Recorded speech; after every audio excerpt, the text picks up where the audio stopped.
damai, sahabat Oase Rohani Katolik yang terkasih. Bagaimana keadaan Anda hari ini? Ada sukacita dan ada damai sejahtera dalam hal-hal yang Anda temukan hari ini sejak pagi hari membuka mata. Kiranya semakin bertambah-tambah damai sejahtera dan sukacita kita lewat pengenalan akan Tuhan dalam bacaan dan permenungan hari ini.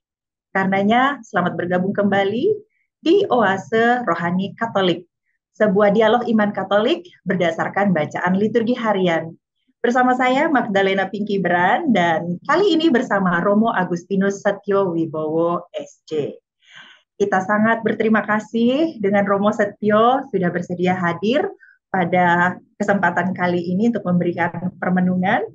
Romo, terima kasih, dan kini mari kita mohon bimbingan Roh Kudus sepanjang acara kita lewat doa pembukaan yang dipimpin oleh Romo Setio. Silakan Romo.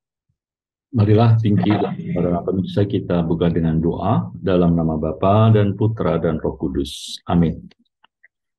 Bapa yang baik, kami hendak mendengarkan sabdamu yang pada hari ini berkisah tentang dua perempuan yang penuh iman, Hana dan Maria. Bukalah telinga dan mata batin kami, agar kami mau belajar beriman seperti mereka. Belajar beriman lewat peristiwa yang sehari-hari, peristiwa yang sangat penting bagi para wanita, yaitu memiliki anak. Semua ini kami haturkan kepadamu dengan perantaraan Kristus, Tuhan dan Penyelamat kami. Amin. Dalam nama Bapa dan Putra dan Roh Kudus. Amin. Bacaan pertama. Bacaan pertama diambil dari kitab pertama Samuel. Pasal 1 ayat 24 sampai dengan 28. Sekali peristiwa setelah Samuel disapih oleh ibunya Hana, ia dihantar ke rumah Tuhan di Silo. Dan bersama dia dibawalah seekor lembu jantan yang berumur 3 tahun, 1 eva tepung, dan sebuyung anggur. Waktu itu Samuel masih kecil betul. Setelah menyembelih lembu, mereka mengantar kanak-kanak itu kepada Eli. Lalu Hana berkata kepada Eli, "Mohon bicara, tuanku. Demi tuanku hidup, akulah perempuan yang dahulu berdiri di sini, dekat tuanku untuk berdoa kepada Tuhan. Untuk mendapat anak inilah aku berdoa, dan Tuhan telah memberikan kepadaku apa yang kuminta daripadanya. Maka aku pun menyerahkannya kepada Tuhan. Seumur hidupnya terserahlah anak ini kepada Tuhan." Lalu sujudlah mereka semua menyembah Tuhan. Demikianlah sabda Tuhan. Syukur kepada Allah. Mazmur tanggapan. Refren, hatiku bersukaria karena Tuhan penyelamatku. Hatiku bersukaria karena Tuhan penyelamatku. Hatiku bersukacita karena Tuhan, aku bermegah-megah karena Allahku. Mulutku mencemoohkan musuhku, aku bersukacita karena pertolonganmu. Refren. Hatiku bersukaria karena Tuhan penyelamatku. Busur para pahlawan telah patah, tetapi orang-orang lemah dipersenjatai kekuatan. Orang yang dulu kenyang, kini harus mencari nafkah, tetapi yang dulu lapar, kini boleh beristirahat. Orang yang mandul melahirkan 7 anak, tetapi ibu yang banyak anaknya menjadi layu. Refren. Hatiku bersukaria karena Tuhan penyelamatku. Tuhan berkuasa mematikan dan menghidupkan. Ia berkuasa menurunkan ke dalam maut dan mengangkat dari sana. Tuhan membuat miskin dan membuat kaya. Ia merendahkan dan meninggikan juga. Refren. Hatiku bersukaria karena Tuhan penyelamatku. Ia menegakkan orang hina dari dalam debu dan mengangkat orang miskin dari lumpur, untuk mendudukkan dia dari antara para bangsawan dan memberi dia kursi kehormatan. Refren.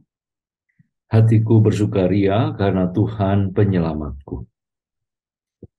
Sahabat Oase Rohani Katolik yang terkasih, kini kita persiapkan hati kita lebih dalam untuk mendengarkan Injil Tuhan. Haleluya, haleluya. Haleluya, Oh Tuhan, haleluya. Raja segala bangsa dan batu penjuru gereja, datanglah dan selamatkanlah manusia yang kau bentuk dari tanah. Haleluya, Haleluya, haleluya. Tuhan bersamamu. Dan bersama rohmu. Inilah Injil suci menurut Lukas. Dimuliakanlah Tuhan. Dalam kunjungannya kepada Elisabet, ketika dipuji bahagia, Maria memuliakan Allah dan berkata, "Jiwaku memuliakan Tuhan dan hatiku bergembira karena Allah, Juru Selamatku, sebab Ia telah memperhatikan kerendahan hamba-Nya. Sesungguhnya mulai sekarang segala keturunan akan menyebut aku berbahagia, karena Yang Maha Kuasa telah melakukan perbuatan-perbuatan besar kepadaku, dan namanya adalah Kudus. Rahmat-Nya turun-temurun atas orang yang takut akan Dia. Ia memperlihatkan kuasa-Nya dengan perbuatan tangan-Nya, dan mencerai-beraikan orang-orang yang congkak hatinya. Ia menurunkan orang-orang yang berkuasa dari tahtanya, dan meninggikan orang-orang yang rendah. Ia melimpahkan segala yang baik kepada orang yang lapar, dan menyuruh orang yang kaya pergi dengan tangan hampa. Ia menolong Israel hamba-Nya, karena Ia mengingat rahmat-Nya, seperti yang dijanjikannya kepada nenek moyang kita, kepada Abraham dan keturunannya untuk selama-lamanya." Kira-kira 3 bulan lamanya, Maria tinggal bersama Elisabet, lalu pulang ke rumahnya. Demikianlah sabda Tuhan. Terpujilah Kristus. Sahabat Oase Rohani Katolik yang terkasih, setelah tadi kita mendengarkan bacaan liturgi hari ini, mari kita masuk dalam permenungan kita di sesi yang pertama.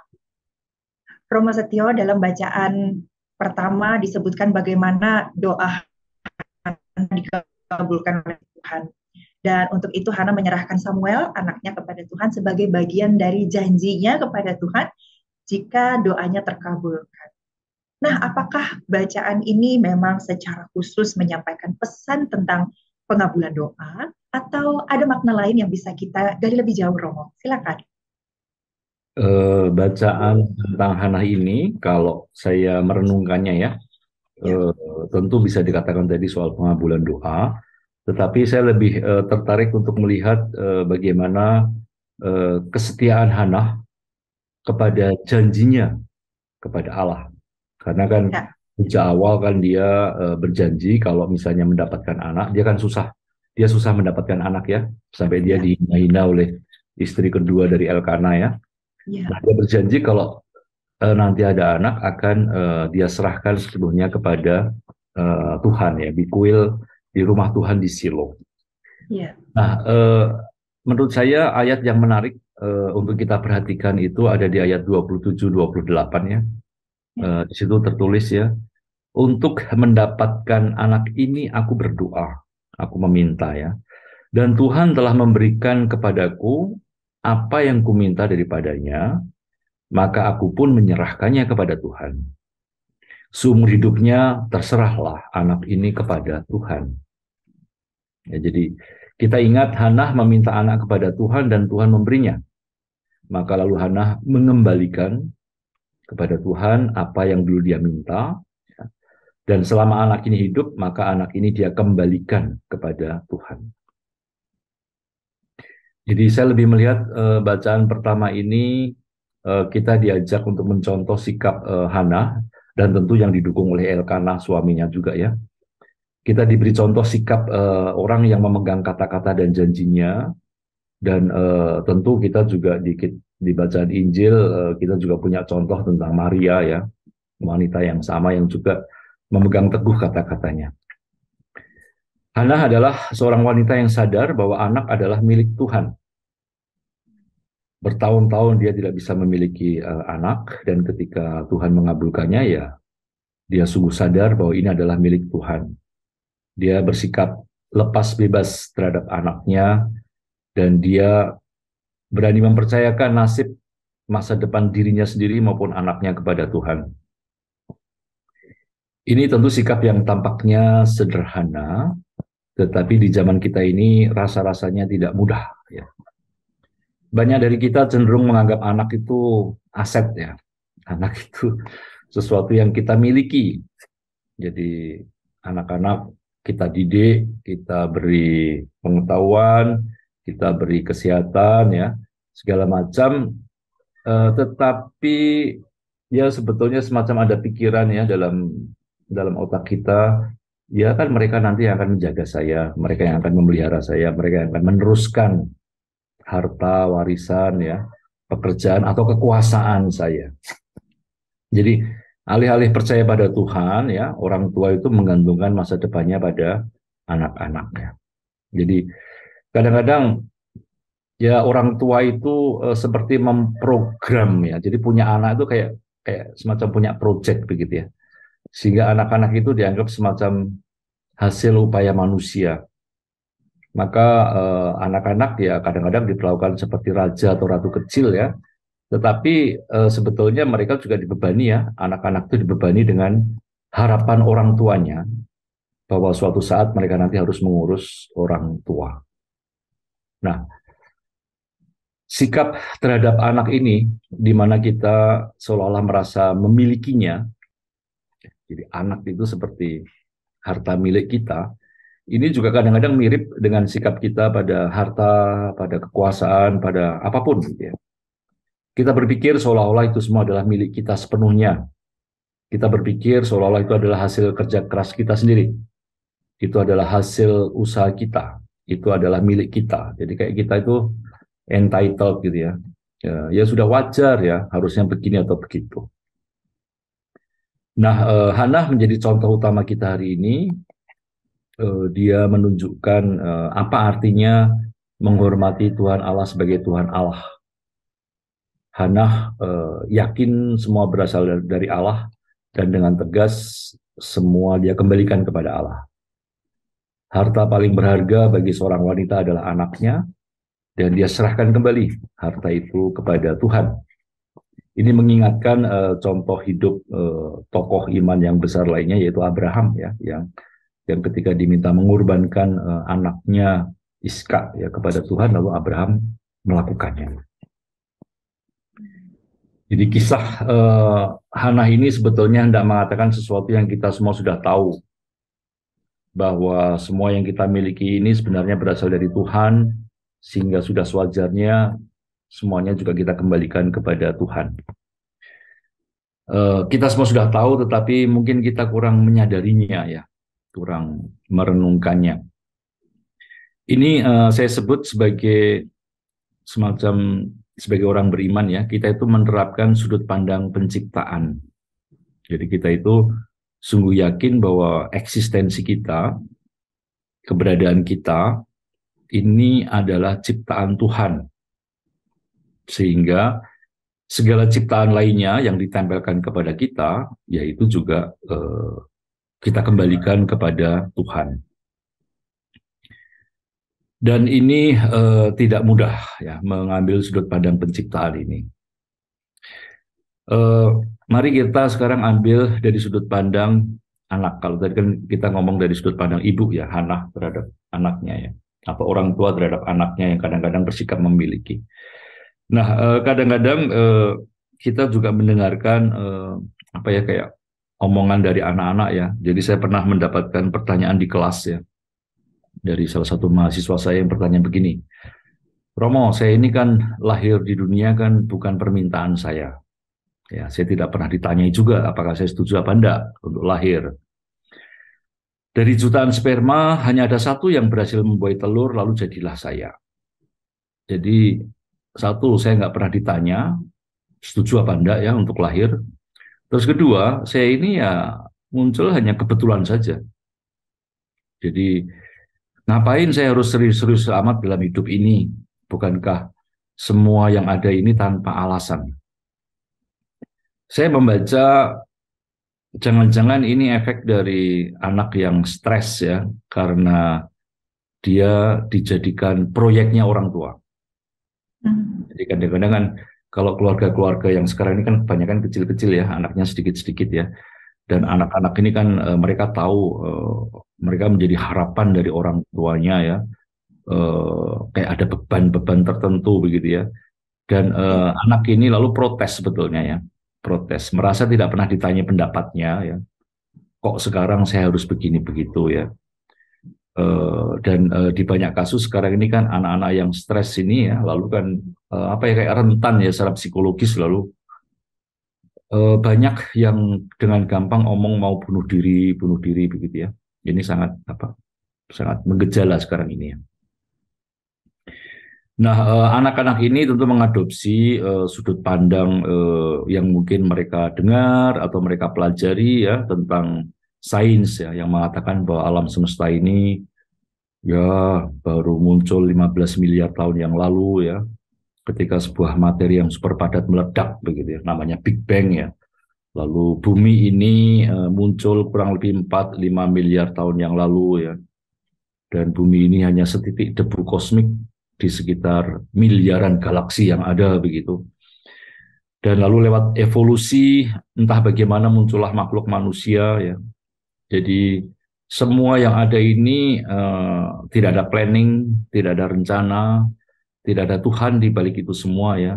Segalanya itu hanyalah kebetulan.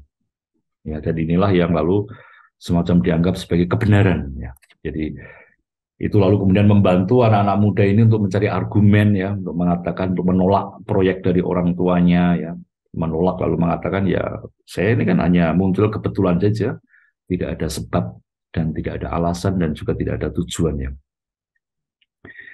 Nah, menghadapi anak muda yang seperti ini ya, jadi saya lalu juga menjawab, saya jawab begini, memang kamunya yakin kalau kamu berasal dari sebuah sperma begitu ya? Jangan-jangan kamu itu hanya cloning aja begitu ya? Kalau cloning kan nggak perlu pakai sperma kan, tinggal ambil dari kulit atau dari mana ya, lalu dicangkokkan kemana gitu ya, terus jadi manusia. Terus saya juga agak sarkas ya, lalu saya mengatakan, emangnya kamu yakin kalau kamu anak orang tuamu gitu ya? Siapa tahu kamu itu bayi yang tertukar di ruang bersalin ya. Siapa tahu ibumu nemu kamu di pasar ya, lalu dirawat ya. Jadi saya hanya hendak menekankan bahwa ya oke, memang kita ini bisa menerapkan sudut pandang tertentu dalam hidup kita ya. Sebagai orang Kristiani, kita diajari untuk menerapkan sudut pandang penciptaan ya, bahwa semuanya ini berasal dari Tuhan. Tentu secara sains, tentu secara ini segala macam ada banyak diskusi ya. Tetapi juga saya yakin bahwa sebetulnya sains pun tidak pernah bisa menjelaskan secara final ya, asal-usul kita itu dari mana, seperti apa ya. Ya kurang lebih sesuai dengan data-data yang kita miliki, orang bisa mengkonstruksi cerita evolusi, mengkonstruksi cerita Big Bang ya. Itu semua menarik, itu semua luar biasa ya. Tetapi kalau ditanya sampai ke ujungnya ya, lalu asal-usul kita itu apa, ya sains juga tidak banyak memberitahu kita ya, kecuali hanya mau mengatakan semuanya ini hanya kebetulan begitu ya. Nah kan menurut saya kan agak tricky juga ya kalau hidup kita ini hanya kebetulan aja ya. Tidak ada sebab, tidak ada alasan dan tidak tahu juga mau ngapain begitu ya. Maka Kristianisme, iman menawarkan kita untuk berani percaya bahwa kita semua ini diciptakan oleh Tuhan ya. Kita ini eksis karena Tuhan. Nah, maksudnya Tuhan itu gimana? Ya, Tuhan tentu kita imani ya. Tetapi kan Tuhan itu kan konkret. Dia bekerja lewat ayah ibu kita, lewat tetangga, mungkin lewat rumah sakit yang menjagai kita, atau kalau kita ditemukan di pasar ya lewat orang-orang yang tetap membiarkan kita hidup di pasar ya. Lalu toh saya ditemukan ibu saya dirawat ya. Kan ini kan something ya, sesuatu yang saya kira perlu kita syukuri, perlu kita cari lalu maknanya. Karena faktanya kan kita ada ya. Faktanya ini kan Mbak Pinky, saya, siapapun ya kita ini ada. Kita mau ngapain di dunia ini ya? Apakah kita mau mensyukurinya ya, ataukah lalu kita sok tidak bertanggung jawab ya, lalu kita tidak mau tahu, tidak mau peduli ya. Lalu akhirnya ya menjadi toksik ya dan menjadi beracun ya untuk sekitar kita. Ya. Jadi kalau kita sadar seperti Hannah ya, Kalau kita memeluk sudut pandang penciptaan ya, maka lalu kita akan paham bahwa yang kita miliki ini semua berasal dari Tuhan ya. Semua yang kita miliki ya, anak anaknya ya. Nah kalau kita sendiri ya mungkin lalu kita bisa merenungkan ya, waktu yang saya miliki ini ya, uangku, kebebasanku, talentaku, juga kekurangan-kekuranganku, sakitku, mimpiku ya, masa lalu, masa sekarang, masa depan ya, pekerjaan, rencana ya. Semuanya ini lalu memang ya ya sudah, ini milik Tuhan ya. Dan kalau kita sadar bahwa ini milik milik Tuhan, maka lalu kita dengan perspektif penciptaan, lalu kemudian hidup ini ya fokusnya hanya satu, bagaimana dengan semua yang diberikan Tuhan ini, saya bisa memuliakan Tuhan ya. Kalau ada orang yang punya talenta menyanyi ya, barangkali ya lalu dia sumbangkan bakatnya. Kalau Anda nggak bisa menyanyi tapi Anda punya waktu, ya, nah mungkin lalu waktu itu, waktu yang dari Tuhan itu ya, daripada gabut ya, lalu Anda persembahkan kepada Tuhan ya, mungkin menjadi penjaga tukang parkir di gereja ya, menjadi apa orang-orang yang menerima itu among tamu di gereja ya, atau apapun ya, kita kalau waktu ini memang dari Tuhan ya, dan kita sadar ini milik Tuhan ya, kita kembalikan kepada Tuhan lewat tindakan-tindakan sederhana, membantu ini itu untuk memuliakan Tuhan. Jadi itu yang saya renungkan Mbak Pinky untuk bacaan pertama ini. Ya, waduh, Romo, tidak terbayangkan sebelumnya bahwa cerita tentang Hana ini bisa lebih dalam lagi maknanya. Yang tadi kita kira hanya sebatas makna pengabulan doa, tapi ternyata juga berbicara banyak tentang hubungan kita, relasi kita dalam keluarga, bahkan sampai ke permenungan tentang eksistensi kita, gitu ya, di dunia ini. Dan dengan pemahaman eksistensi kita, bahwa kita adalah dari Tuhan, segala sesuatu yang kita miliki ini juga adalah dari Tuhan, itu jadi kita bisa lebih lepas terhadap segala hal yang kita miliki gitu ya, karena mungkin kecenderungan kita untuk terikat dengan apa yang kita miliki selama ini gitu. Nah, Romo, sedikit mungkin saya mau bertanya kepada Romo terkait dengan pengabulan doa gitu. Nah, karena biasanya kita juga kalau sudah dikabulkan doanya, yaitu muncul rasa terikat kita itu ya gitu. Apakah ada ajaran resmi gereja Romo yang bisa disaringkan tentang pengabulan doa ini? Karena mungkin kita juga pernah mendengar bahwa doa yang benar itu adalah kalau misalnya kita bernazar, atau mungkin kalau kita menyebutkan doanya secara tepat, atau harus secara rinci, atau ada begitu banyak apa namanya semacam teori gitu ya yang mengatakan bahwa doa kita baru akan dikabulkan kalau A, B, C, D. Sebenarnya adakah yang bisa kita dapatkan dari Romo mengenai hal itu? Silakan Romo. Ya, tentu kalau ada apa kayak semacam harus begini harus begitu gitu ya, itu saya kira sifatnya hanya membantu saja. Oke, jadi itu yang perlu kita catat ya, sifatnya hanya membantu. Sebenarnya yang paling pokok itu niat hati begitu ya. Seperti kalau kisahnya Hana itu kan, meskipun setahun belum dikabulkan ya, dia tetap datang berdoa ya. Tahun kemudian belum dikabulkan, dia tetap datang berdoa begitu ya. Jadi yang penting itu niat hati ya. Dan kapan Tuhan mengabulkan itu juga kalau dalam pengalaman saya sendiri ya, itu juga kita nggak pernah tahu. Tapi bahwa Tuhan akan mengabulkan itu iya. Tapi kapannya itu yang susah ya. Oke, baik Romo. Berarti di sini kuncinya adalah niat hati, kemudian kita setia berdoa, gitu ya, setia juga untuk memberikan hasil dari doa kita ini untuk kemuliaan Tuhan, begitu ya Romo? Betul. Baik, luar biasa. Hari ini kita mendapatkan permenungan yang benar-benar membuat kita semakin sadar betapa besar kasih Tuhan kepada kita, dan kini bagaimana kita membalas kasih Tuhan tersebut. Sahabat Oase Rohani Katolik yang terkasih, pembicaraan ini terpaksa harus sampai di sini untuk sesi yang pertama ya. Jangan kemana-mana, kita akan lanjutkan kembali di sesi berikutnya.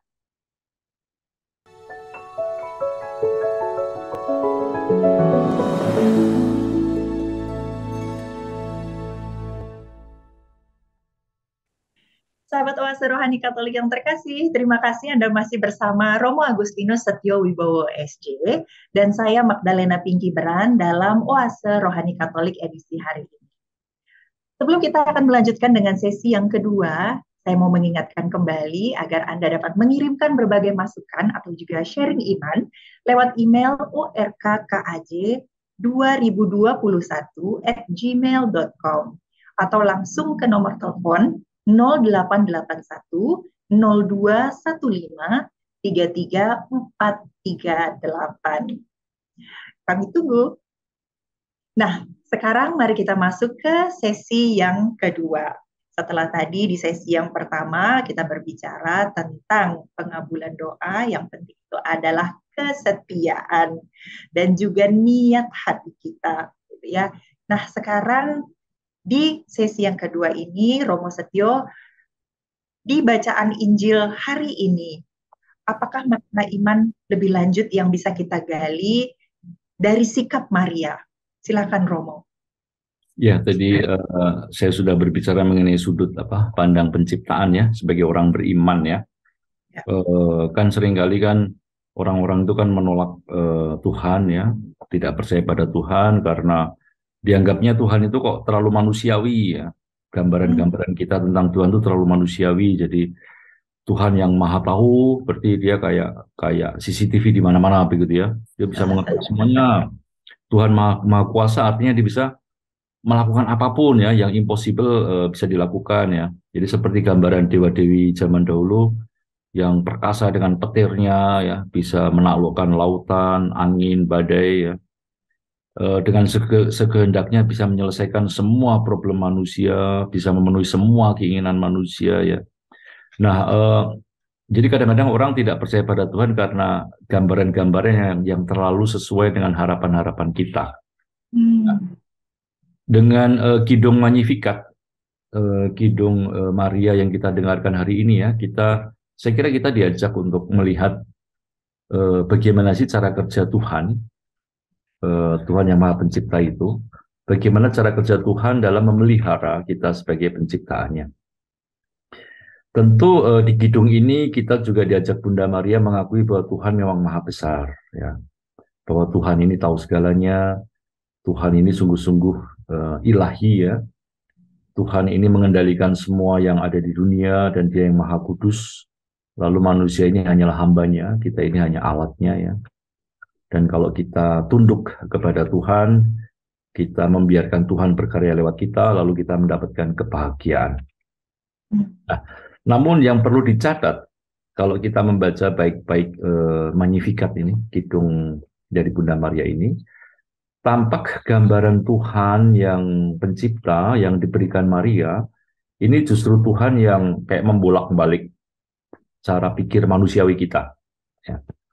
Karena Tuhan ini justru memperhatikan orang yang rendah. Dan Tuhan ini mencerai-beraikan orang yang congkak hatinya. Dia memberi makan orang lapar, dia mengusir orang kaya dengan tangan kosong. Ya. Jadi kan biasanya kalau dalam gambaran kita itu ya, kalau kita ini kaya, kita nyumbang gede gitu ya. Nah Tuhan pasti baik sama kita dong.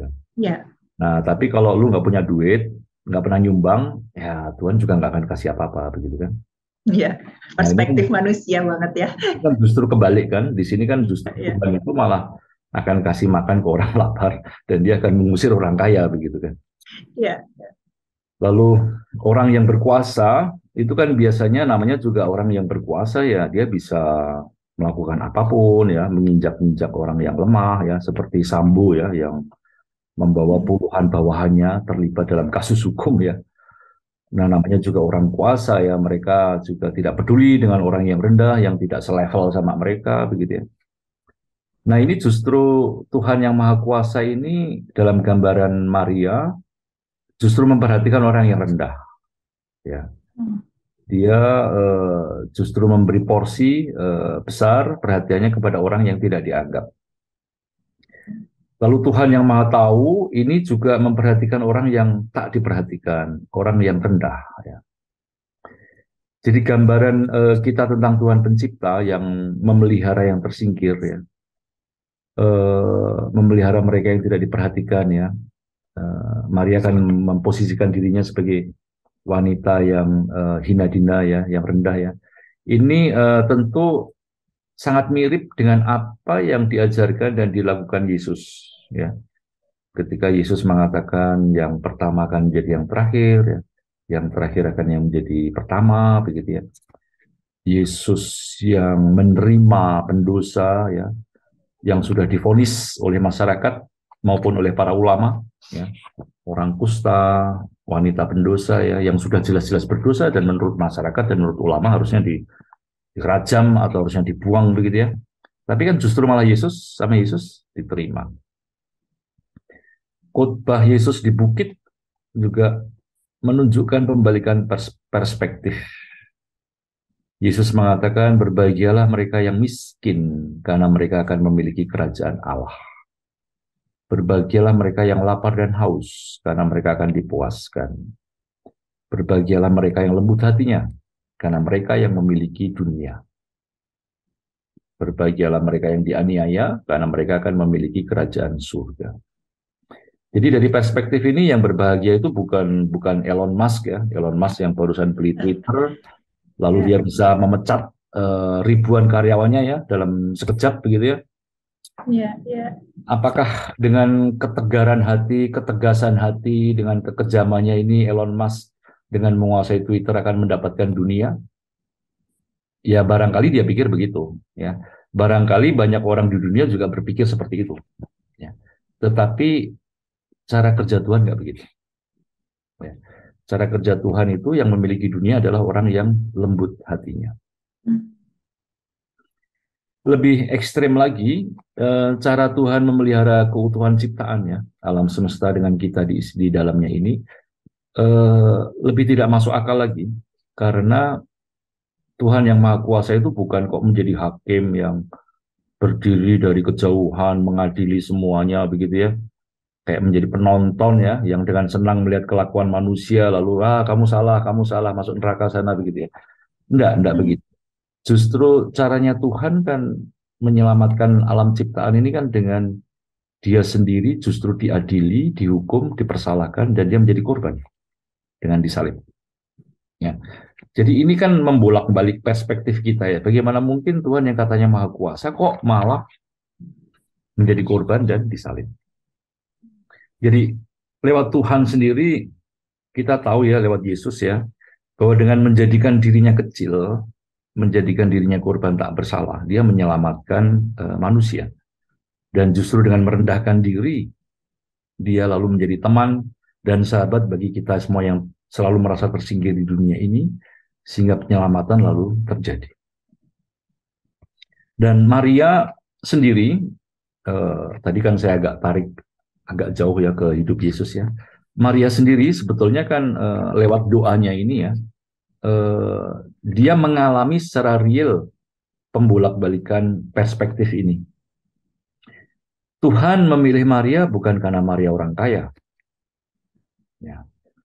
Bukan karena Maria orang pandai, berilmu, hebat. Ya. Janji keselamatan Tuhan itu sejarahnya selalu terwujud lewat orang-orang kecil. Kita ingat bangsa Israel bukanlah bangsa yang besar ya. Di zaman kuno itu ada peradaban-peradaban besar ya seperti Babilonia, Assyria, Persia, Yunani, Romawi ya. Israel itu bangsa budak. Ya, tapi justru lewat bangsa budak ini Tuhan bekerja. Dan Maria juga saya kira sadar bahwa dia juga orang kecil dari dusun Nazaret, sebuah koloni Romawi. Dia bukan dari kelas imam. Dia juga hanya perempuan ya, yang dalam struktur masyarakat Yahudi tentu tidak dianggap ya, tidak dianggap punya hak apapun ya. Maria juga sadar bahwa dia bukan siapa-siapa di antara sekian banyak wanita di dunia, ya. Toh dia yang dipilih. Jadi Maria sadar bahwa inilah jalan Tuhan yang justru dalam kekecilannya, dalam posisinya yang tak berharga, di situ Tuhan bekerja. Maka dari kesadaran ini ya bahwa ternyata Tuhan itu cara kerjanya memang sebagai pencipta ya, cara kerjanya itu bukan kok dari atas seolah-olah bos begitu ya, bos yang bisa menangani semuanya, tapi justru lewat apa yang menjadi kelemahan, apa yang menjadi kekecilan kita ya. Jadi dari kesadaran inilah kemudian Maria mengidungkan madah yang sangat indah ini. Maria mensyukuri karya Allah lewat dirinya yang kecil itu, sehingga Maria juga tidak merasa berhak ya atas rahmat itu. Dia jelas menyatakan bahwa rahmat itu tentu melewati dirinya, tetapi juga tidak dia pegang sendiri begitu ya. Makanya kan kemudian Maria mengatakan bahwa berkat itu akan dinikmati sampai keturunan-keturunannya selama-lamanya. Artinya rahmat itu juga akan mengalir sampai kita. Karya keselamatan itu bukan untuk dinikmati diri sendiri, tetapi dibagikan ya kepada siapa saja. Jadi inilah perspektif penciptaan yang menurut saya menarik ya. Bagaimana Tuhan memelihara kita itu justru lewat hal-hal yang kita anggap paling kecil ya, paling remeh di dunia ini. Wah. Nah, lalu ya silakan. Enggak, silakan Romo. Ya. Saya baru mau berkomentar aja bahwa luar biasa sekali permenungannya, ternyata pada saat kita gali lebih dalam bisa sangat luas ya pemahamannya. Silakan Romo dilanjutkan.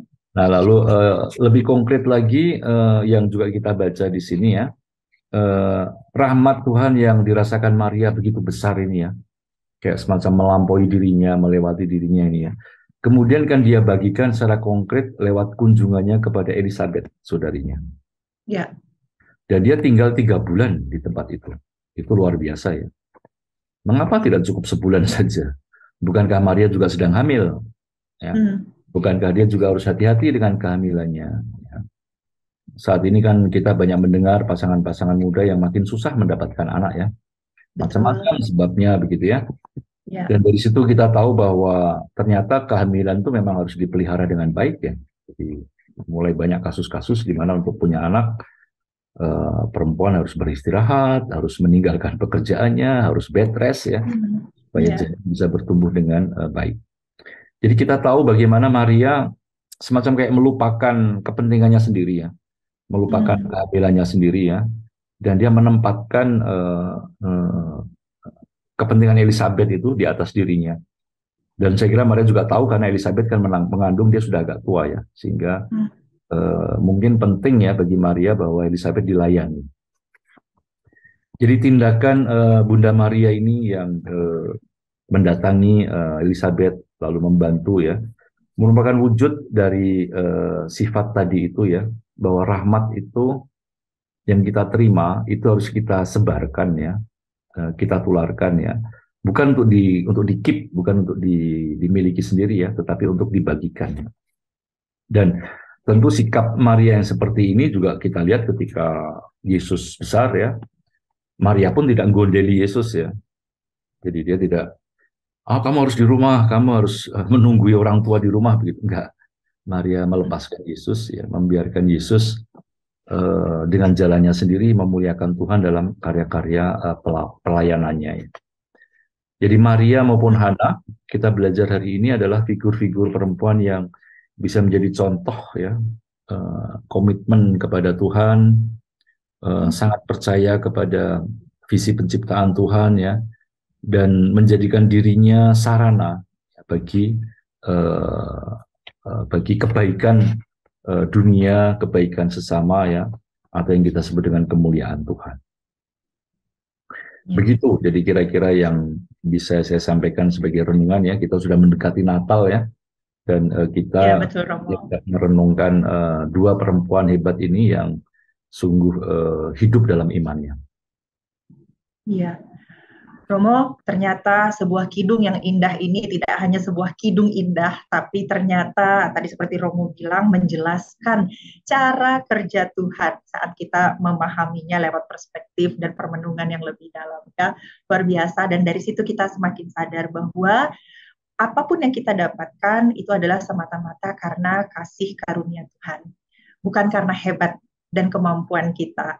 Dan begitu juga pada saat kita sudah mendapatkannya, kita pun sadar bahwa apa yang kita dapatkan itu adalah juga untuk kita bagikan kepada orang lain, bukan untuk kita simpan sendiri. Terima kasih Romo. Satu pertanyaan yang sekaligus juga akan menutup keseluruhan sesi kita pada hari ini, Romo. Tadi Romo jelaskan bahwa lewat kelemahan kita itu justru mendapatkan kasih karunia Tuhan. Kemudian bukan karena hebat kita itu mendapatkan juga kasih karunia Tuhan. Lalu, apakah orang-orang mungkin ada yang bertanya, kalau gitu ngapain kita hebat-hebat banget? Ngapain kita mimpi-mimpi besar? Udah jadi orang yang biasa aja. Yang penting hidup baik, lurus gitu. Nah, bagaimana tentang orang-orang yang punya perspektif seperti itu? Atau mungkin ini harus dilihat bahwa bukan berarti nggak boleh kaya, nggak boleh sukses, tapi yang dimaksud dengan miskin dan kecil di hadapan Tuhan ini adalah sikap hatinya. Bagaimana itu, Romo? Ya, memang ya makin kesini ya, maksudnya makin berumur begitu ya. Saya pikir ya omongan-omongan itu ada benarnya begitu ya. Jadi manusia itu biasa-biasa aja lah gitu ya. Nggak usah terlalu begini. Jangan begitu. terlalu ambisius gitu ya, Romo. Ya, betul. Karena ya ujung-ujungnya kan kalau kita berpikir realistis ya ujung-ujungnya kan jatah kita itu kan hanya 1 kali 2 meter persegi begitu kan. Tidak lebih dan tidak kurang begitu kan. Ya. Paling kalau ada sesuatu yang masih boleh menjadi ambisi itu kan kadang-kadang kita masih berpikir apa yang bisa kita wariskan dalam tanda kutip gitu ya untuk sesama. Bukan warisan dalam arti harta benda ya, karena kalau harta benda itu kan ya cepat hilang ya. Iya. Tiba-tiba gempa bumi kayak Cianjur gitu ya, selesai udahlah. Atau tiba-tiba, ya kan kita nggak pernah tahu ya dalam hidup ini ya. Iya. Sekejap apapun yang kita kira kekal ini, dalam sekejap bisa hilang ya. Tapi kalau kita bisa menularkan apa ya values ya nilai-nilai, bisa menularkan inspirasi, bisa menularkan apa yang kita bilang teladan hidup baik ya. Saya kira itu lebih worth it ya. Oke. Jadi di sini kesuksesan ini adalah bonusnya, tapi value yang ingin kita bagikan dan bagaimana kita lebih berarti kepada sesama itu yang terutama ya, Romo ya. Kita bisa menjadi kaya, kita bisa menjadi terkenal, kita bisa menjadi orang hebat ya. Tapi kalau nggak ada values itu nggak akan kemana-mana juga ya, agak garing lah, agak garing gitu ya. Iya, jadi kurang bermakna dan mungkin nanti juga tidak sukacita dan damai sejahtera ya, Romo. Betul. Ya. Oke, aduh, Romo, terima kasih sekali atas inspirasi dan permenungan yang sudah Romo bagikan pada kesempatan ini, sungguh membuka perspektif kita, ya, dan juga menambah lagi pemahaman kita akan iman dan mengenal lebih jauh lagi tentang Tuhan dan cara kerjanya. Baik, sahabat Oase Rohani Katolik yang terkasih, dengan penjelasan dari Romo Setio tadi, menutup seluruh sesi Oase Rohani Katolik kita kali ini. Dan agar hikmat Tuhan hari ini senantiasa mengisi hati dan berbuah dalam kehidupan kita, mari kita tutup permenungan kita dengan memohon berkat dalam doa penutup yang dipimpin Romo Setio. Silakan, Romo. Dalam nama Bapa dan Putra dan Roh Kudus. Amin. Bapa yang Maha Kasih, bantulah kami selalu agar kami punya kehendak yang kuat untuk beriman kepadamu, mencontoh Hana, mencontoh Bunda Maria, yang sungguh mempraktekkan keyakinan bahwa Engkau adalah Sang Pemelihara, Engkau adalah Sang Pemberi hidup untuk kami. Tolonglah agar dalam tindakan-tindakan dan kata-kata kami sehari-hari kepada sesama, kami juga bisa mencontoh Hana, mencontoh Bunda Maria, menjadi orang beriman yang menyebarkan kebaikan-Mu, menyebarkan rahmat-Mu yang selalu Engkau tularkan kepada kami. Semua ini kami haturkan kepadamu dengan perantaraan Kristus Tuhan kami. Amin. Dan semoga kita sekalian dan orang-orang yang kita bawa dalam doa senantiasa dinaungi, dilindungi dan diberkati oleh Allah yang Maha Kuasa dalam nama Bapa dan Putra dan Roh Kudus. Amin. Terima kasih, Romo. Baik, demikianlah acara kita pada kesempatan kali ini di Oase Rohani Katolik bersama Romo Agustinus Setio Wibowo SC dan bersama saya Magdalena Pikitakan. Sampai bertemu lagi di Oase Rohani Katolik edisi berikutnya. Salam damai, Tuhan Yesus memberkati.